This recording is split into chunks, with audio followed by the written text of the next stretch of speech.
Hello guys and welcome back to Big Brother Catch Up, and today we've got two very important episodes. Well, I say two very important. One very important episode, so much so that it has caused a massive kerfuffle online, but more on that later. And then last night's episode, it was an episode of Big Brother. It existed. It happened. It's probably the worst episode we've had so far, but that's just because there was too much of a focus on the shopping task and not enough focus on the actual house dynamic and things like that. I feel like the whole shopping task was really fun for week one. That was good. Week two, it was okay. We've got the same kind of thing going on, and then week three we're like, oh okay, it's literally just the exact same format, just different setting. And I think that's what's getting a little bit frustrating. But anyway, hope you guys are enjoying. Make sure to like, comment and subscribe because we have got a very juicy episode to dissect. So let's get into it, shall we? So we have to talk about the trio and the little group that is forming that is very anti-Ali, and I am not best pleased with what I'm seeing, especially because a lot of them stand for, say it with chest, but they're saying it behind their back, so we'll get into that a little bit in a minute. But we had Shagan, Khaled and Hannah all upstairs in the mezzanine bitching about Ali, and also to some extent Lily as well. And essentially they were talking about how they feel like Hannah was a pawn, not a pawn, a pond, which was confusing, I have to say. I was very much like, are they saying pawn or pond? But I definitely heard some D's in there. So definitely a pond. But anyway, they were talking about how they feel like Hannah was a pawn in Ali and Dean's game to stop Lily from being nominated. And I find that absolutely hilarious because, yes, that is true. But why are we pretending like this shouldn't be a tactical decision? Were you just expecting them to go, oh, la-di-da-di-da, let's be nice and put friends together? No, they're going to mix it up. They're going to do something that's going to cause some sort of chaos in the house, because that's exactly what I would do. So I feel like criticizing them for that is not the best idea. However, they do feel like Lily's being manipulated by Ali and Dean, and I just don't understand how she's being manipulated. I don't think she's being manipulated at all. I think there was manipulation to save Lily, but I don't think Lily herself is being manipulated. And fair enough, if they want to save their friend, absolutely go for it. I understand that 100%. I would want to do the exact same. And I think you guys would want to do the exact same as well. I think Hannah is pissed off because her mandem are up on the chopping block. And I use mandem very loosely because they're not her mandem at all. They're actually stabbers in the backers. And I find that very uncomfortable because it does seem like she's very much pissed off that, they came for days, now they came for, like, Khaled and Marcello. I want to just bring up last week's nominations. The people who voted days, I'm fairly certain, were Marcello, Shagan, who else was it? It was Izaz, Nathan, and one other person. It was another boy. I don't think it was Khaled, because Khaled voted for Lily and Ali, but I'm fairly certain there was at least one other person, like, that was part of her little group. Oh, Thomas. It was Thomas who voted for days. So those people voted for days. None of Hannah's ops seemed to vote for days, so her outrage at that is very fake and false in my opinion, because she needs to start looking closer to home. Then she comes out with something like, I need the next HOH to be this group. And then Shagan's like, yeah, Ali's a wolf. The Red Witch is coming. And we need to get her out, basically. And I just sit there and I'm like, are we really forming a group against someone in the house just because they've expressed an opinion about somebody and that's pretty much it? It's not like Ali's a nasty, horrible, vindictive person that we have to get out. You're just pissed off because she put up two of your friends, which, like, fair enough. And hopefully one of them goes home on Friday. I would rather it be Khaled, honestly, because I just don't vibe with him. I do think that he is very fake in terms of trying to get everyone on his side constantly. And I know some of you guys disagree with me, and that is absolutely fine. But I just find it very hard to look past some of his actions in the house being contradictory to some of his other actions in the house, when he's claiming one thing and then he's doing another, and then he'll say he's going to do this and then he just doesn't do it. Marcello better go. I'm more jumping on the Marcello bandwagon to get him out, because he's episode on episode making me feel disgusted and violated and just the entire time. He just doesn't give good vibes at all. So I think I would rather Marcello leave, but honestly, if it's Khaled, I wouldn't be upset about it, honestly. So we've got Ali's rule break and obviously the group getting exposed to talk about. I felt like Ali's rule breaks, they were kind of just like exposing her for saying that she wouldn't have nominated Khaled, and she also wouldn't have nominated Nathan, which is something that she said in the previous episode. I didn't comment on it because I knew it was going to be a rule break, so I wanted to talk about it in this episode. And then obviously the trio got exposed for literally everything they said in that conversation, and it kind of exposed them to the group. I think the group kind of sees them a little bit differently now. Some of them are obviously still on their side, but some of them are like, rah, this is not okay behavior. And then when like Big Brother's exposing Hannah's back chatting to Big Brother, being like, yeah, and I'll say it with my chest. Lily points out later in the diary room that Hannah likes to say that she says things with her chest, but she only said it with her chest because she got exposed. Is that not the complete opposite of saying it with your chest? Is that not completely against what you understandably argue for?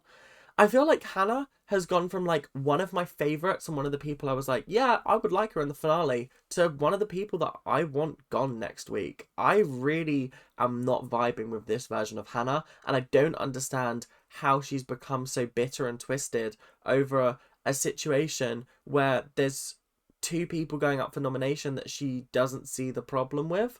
And like, yeah, there's problems with Ali.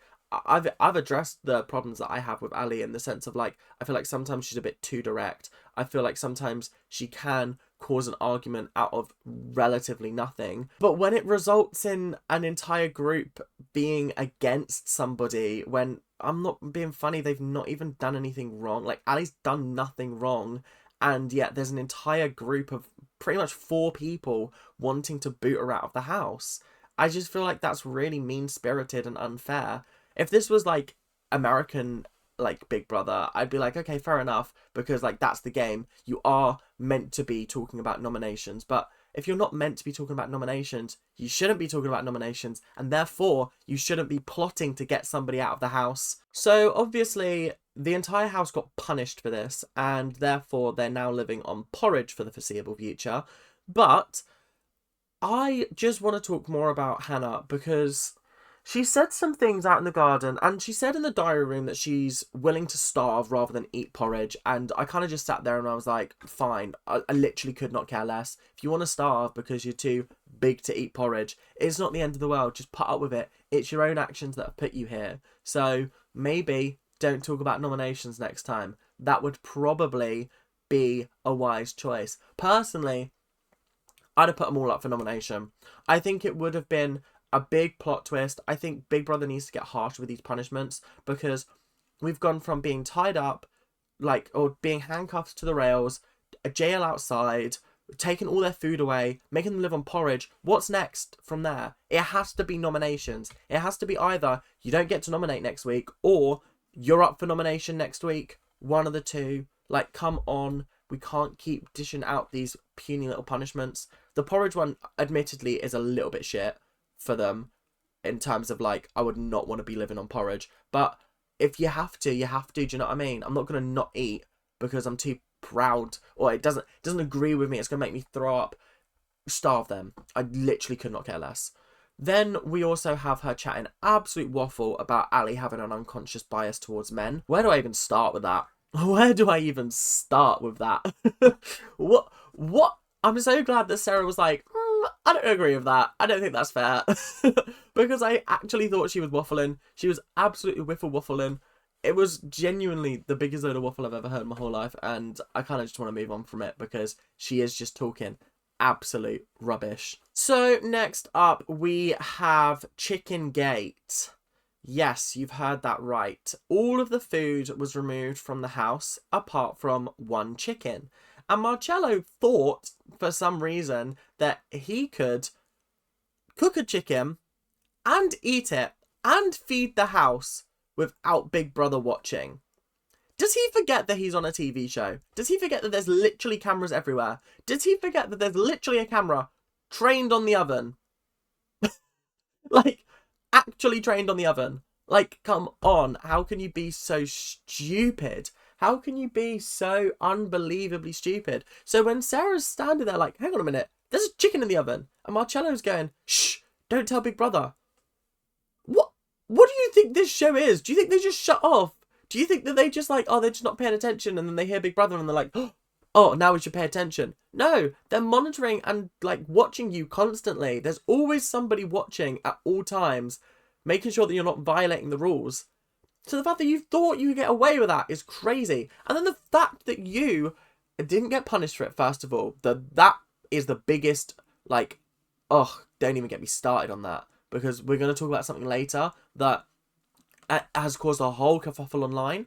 We're going to talk about that in a minute. But I just cannot believe that we had Chicken Gate. And then Marcello tries to turn it on Sarah and Lily, being like, oh, you two exposed me, you two exposed, etc. Like, I was on a secret mission to feed everyone in the house. No, you weren't. No, you weren't. Shut the fuck up. Ugh, you're just the worst. And then when Sarah's like, look, I didn't appreciate you, like, having a go at me earlier, he says something along the lines of like, you're vegan and your pH levels are off. Why does he say these things to people and then act all butthurt when they get upset about it? Oh, you can't have banter with you. No, that's not banter. That's just you being a prick. There is a very, very fine line between banter and being a prick. And you're being a prick. I'm sorry. You are. You're not a very nice person. So, see you on Friday. Let's hope you don't get booed on your exit. So it's probably time to talk about the whole editing issue that has been happening on Big Brother.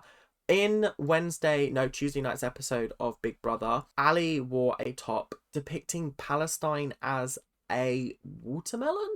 I'm not entirely sure, like, what exactly it was, because obviously it's now been edited out and all I've seen is pictures online. But as far as I'm aware, it's a symbol of peace and it's a symbol of, like, their national flag as the shape of the country or something like that. And obviously she's worn this as standing in solidarity with the people of Palestine, which absolutely fair and valid considering there's a genocide going on. ITV take the episode down and it's gone. It's been edited out. Is that a problem? Yes, because first of all, there's a Palestinian in the house. So are you just going to erase him as well? And then secondly, what is the point of going on a show that is meant to be a social experiment if you're not allowed to express yourself politically? It just seems wrong. You've got Nathan talking about Nigel Farage. You've got Marcello being sexist and just disgusting in general.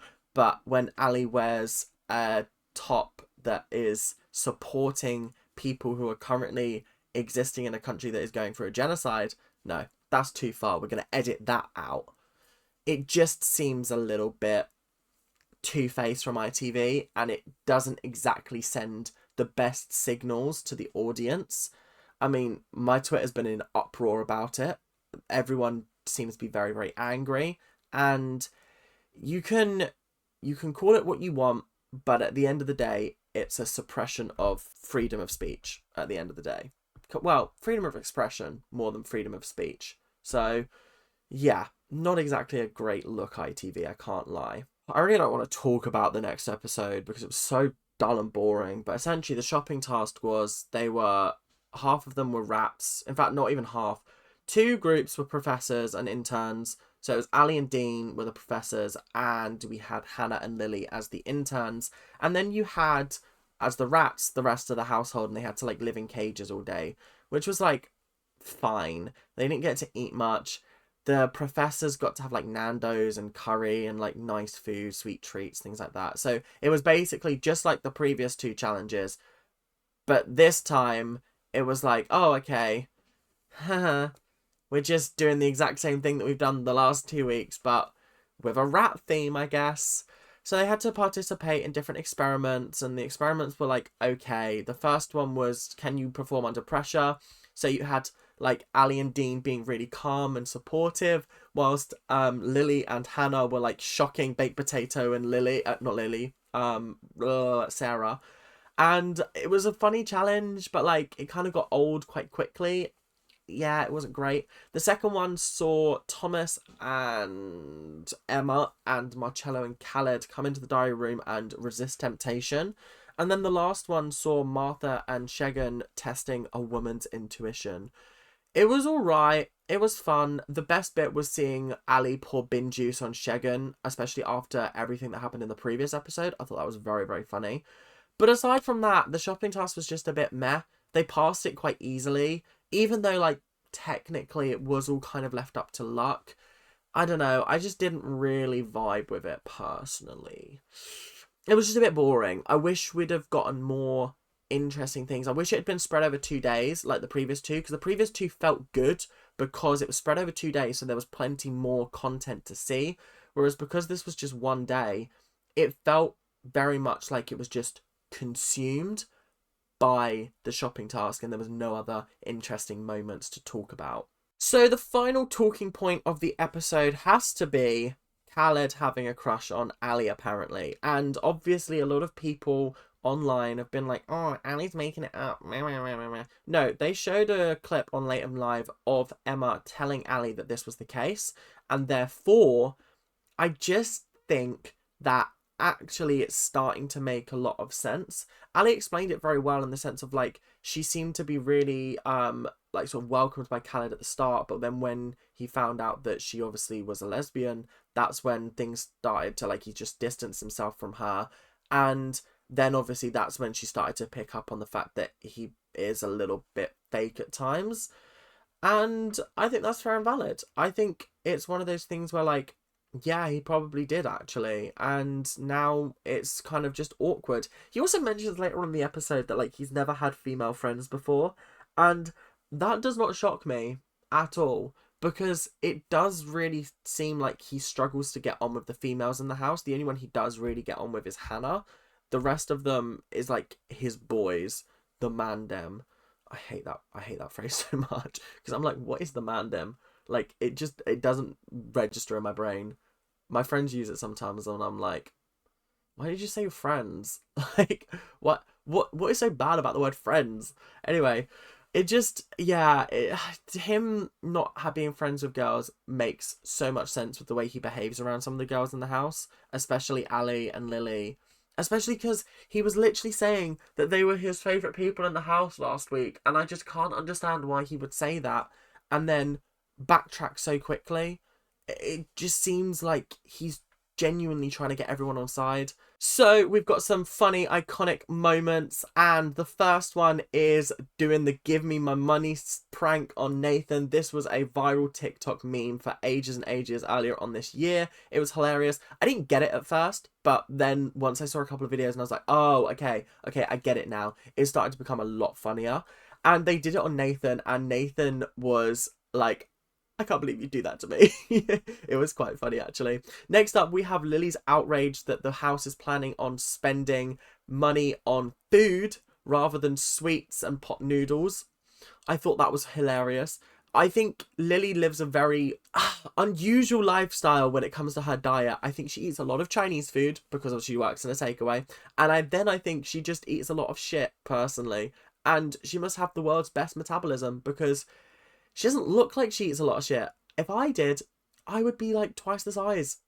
Everything that she was listing as things that she wanted to eat for the week, I was like, how can you live on that? She didn't want any vegetables. I was like, I mean, I don't even like vegetables, but like, I know you have to eat them to like be healthy. Come on.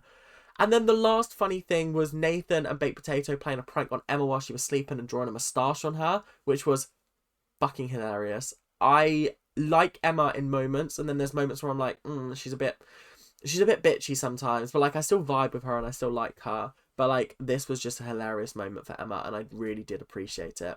So that is it for the episode. Thank you guys for watching. Hope you guys have enjoyed. Make sure to tune in on Saturday for our very special eviction episode of Big Brother Catch Up. We will be finding out whether Marcello, Izaz, Khaled or Nathan will be the next person to hit the road. But I do still think it should be a double eviction, and I really think that they should spring that on us and be like, yo guys, it's actually a double eviction. Shocker. I feel like they need to start doing that and just not worry about the audience. If you sprung a double eviction on me, fine, cool. I'm chill with that. That's absolutely fine. Because actually, out of these 4, I'm not worried about any of them going. I would be sad if Izaz went. I would be sad if Nathan went. But, like, I'm not going to cry about it. Whereas, like, last week, those 4 being up was, like, the end of the world. Because they were all so great.